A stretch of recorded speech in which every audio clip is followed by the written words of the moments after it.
आम्ही एक धान शेतकरी असून मार्केट फेडरेशन आदिवासी सोसायटीच्या माध्यमातून धान खरीदला जातो।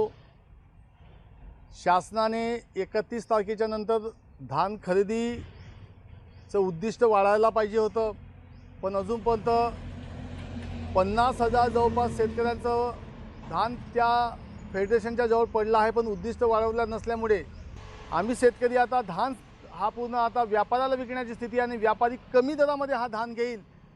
जो लागत आहे तोही निघणार नाही। मुलांचं लग्न आहे, शिक्षण आहे, कपडे आहेत, उन्हाळा आहे, सर्व गोष्टीकडे धान शेतकऱ्याकडे दुर्लक्ष करण्याचं काम हा शासन करतो आहे।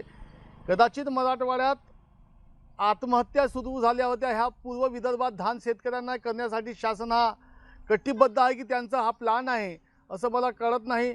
शासनाने लगेच आमचा उद्दिष्ट वाढवून द्यावा। ते 50,000 शेतकरी जे प्रतीक्षेत आहेत त्यांना तो धान शासनाने घ्यावा अशी आपणास विनंती आहे।